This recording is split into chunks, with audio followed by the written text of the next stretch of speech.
84,000 pieces scattered across Texas, and one killed 7 people. February 1, 2003. 8:59 a.m. Central Time. Space Shuttle Columbia broke apart at 207,135 feet over East Texas. The orbiter was traveling at Mach 18.3, 12,000 miles per hour.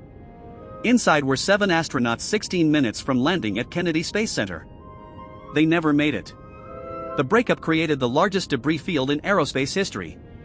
Fragments rained down across 2.3 million acres. That's roughly the size of Rhode Island and Delaware combined. Pieces fell in 2,000 separate locations across Texas and Louisiana. A farmer in Nacogdoches found a flight deck window in his pond. A helmet landed on a golf course in San Augustine. Tiles embedded themselves 3 feet into East Texas clay. Some fragments were the size of a bolt. Others weighed 1,000 pounds. But here's what nobody knew that morning. The cause wasn't a catastrophic mechanical failure. It wasn't a freak accident. It was something that hit Columbia during launch 16 days earlier. Something engineers spotted on video. Something NASA dismissed as a minor concern. A piece of foam. 1.67 pounds of polyurethane insulation. It separated from the external fuel tank 81.9 seconds after liftoff. It struck Columbia's left wing at 545 miles per hour. That impact created a hole. And that hole doomed the crew before they even reached orbit. What happened next became the most exhaustive forensic investigation in NASA history. Columbia launched on January 16, 2003 at 10:39 a.m. Eastern. Mission STS-107. A 16-day science mission. The crew, Commander Rick Husband, Pilot William McCool, Mission Specialists David Brown, Kalpana Chawla, Laurel Clark, Michael Anderson, and Payload Specialist Elon Ramon, Israel's first astronaut. 81 seconds into ascent, a briefcase-sized chunk of foam broke free from the external tank's left bipod ramp. Launch cameras captured it in brutal detail. The foam struck the leading edge of Columbia's left wing. Panel 8. The reinforced carbon-carbon surface designed to withstand re-entry temperatures of 3,000 degrees Fahrenheit. NASA engineers reviewed the footage the next day. They were alarmed. They had seen foam strikes before. 17 shuttle missions had documented foam debris hits. But never one this large. Never at this velocity. Never at this location on the wing. The debris assessment team formed immediately. Boeing engineers ran impact simulations. They requested high-resolution spy satellite imagery of Columbia's wing while in orbit. They wanted to see the damage. NASA management denied the request. Linda Ham, the mission management team chair, dismissed the foam strike as a maintenance issue, not a safety concern. She said even if there was damage, nothing could be done. Better not to know. Rodney Rocha, the lead engineer for the debris assessment team, sent 3 separate emails requesting imagery. All were ignored or rejected. The crew was never told about the foam strike. They never knew their ship was compromised. But what engineers suspected was far worse than anyone admitted. Foam had breached the thermal protection system. During Columbia's 16 days in orbit, that breach sat silent. Waiting. The danger wouldn't manifest until re-entry, when superheated plasma would find its way inside the wing. On February 1 at 8:44 a.m., Columbia fired its engines and began descent. The crew was excited. They were 15 minutes from home. At 8:53 a.m., sensors in the left wing began failing. One by one. Temperature readings spiked. Tire pressure dropped in the left landing gear. Mission Control saw the data. They asked the crew to check. Commander Rick Husband replied, confirming. His voice was calm. He had no idea what was happening behind him. At 8:59 and 32 seconds a.m., Columbia's last telemetry signal transmitted. The orbiter was over north-central Texas, descending through 207,135 feet at Mach 18.3. Then nothing. Mission Control tried to re-establish contact. Silence. On the ground, residents across Texas heard sonic booms. Then they saw streaks of fire across the sky. Flaming debris falling like meteors. Within 2 hours, 25,000 people mobilized for the largest ground search in United States history. The debris field stretched 250 miles long and 60 miles wide. Fragments landed in dense forests, swamps, lakes, and private property across East Texas and western Louisiana. The FBI took command. They coordinated with NASA, the Federal Emergency Management Agency, the Texas Forest Service, the Environmental Protection Agency, and the Department of Defense. Over 270 aircraft flew grid search patterns. Thousands of volunteers walked shoulder to shoulder through wilderness. The search had 3 missions. First, recover human remains with dignity and respect. Second, retrieve every piece of Columbia for forensic analysis. Third, secure hazardous materials, unburned propellant, toxic chemicals, pressurized tanks. Searchers found crew remains within hours. All 7 astronauts perished instantly when the crew module depressurized and broke apart. Autopsies later confirmed they likely lost consciousness within seconds due to lack of oxygen and extreme deceleration forces. But here's what nobody expected. The debris itself told a story. The pattern of wreckage formed a timeline. The first pieces to fall found furthest west came from the left wing. Tiles. Reinforced carbon panels. Wing structure. As the debris field moved east, fragments grew larger. Fuselage sections. Landing gear. Crew module pieces. The orbiter had disintegrated progressively, from left wing to tail to crew compartment. Every fragment was GPS tagged, photographed, cataloged, and transported to the Kennedy Space Center. There, inside the massive vehicle assembly building's North High Bay, NASA constructed a 60,000 square foot grid on the floor. Investigators began the jigsaw puzzle.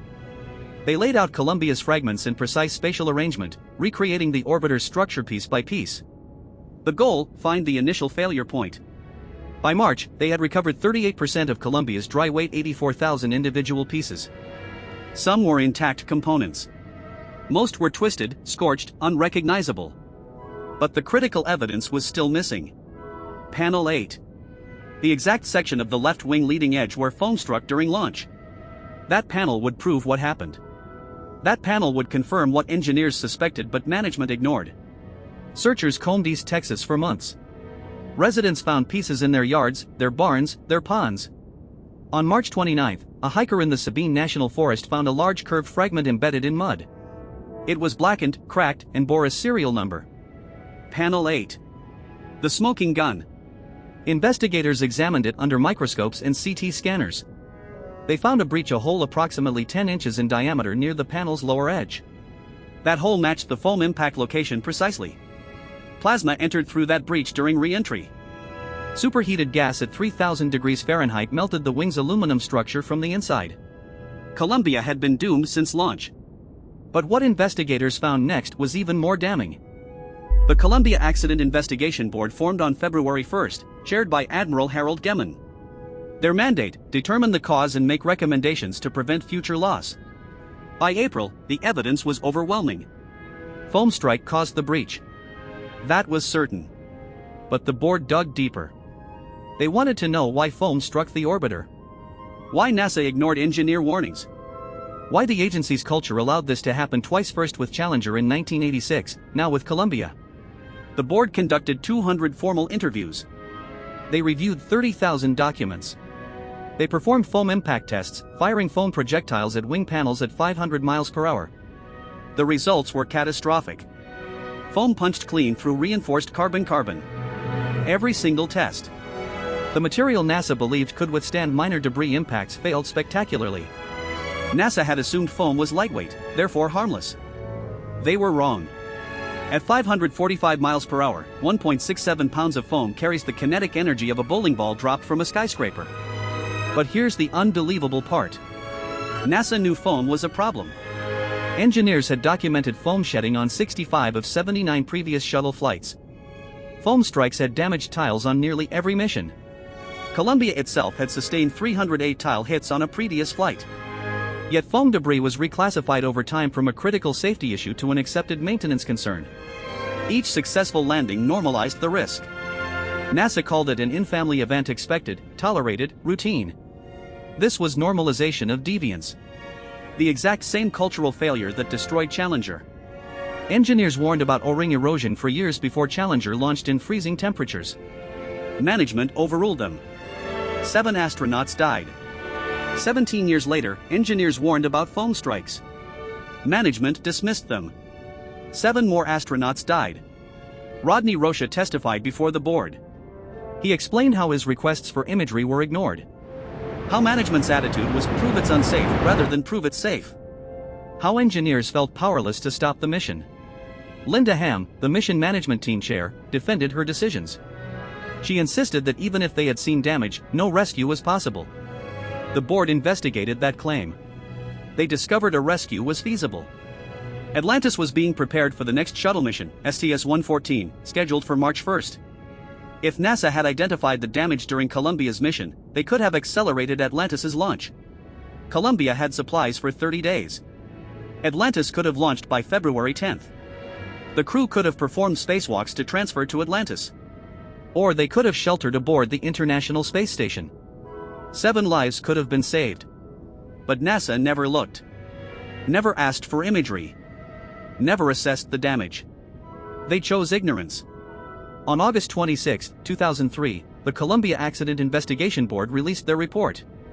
248 pages. 29 findings. 15 recommendations. The physical cause, foam breach in panel 8.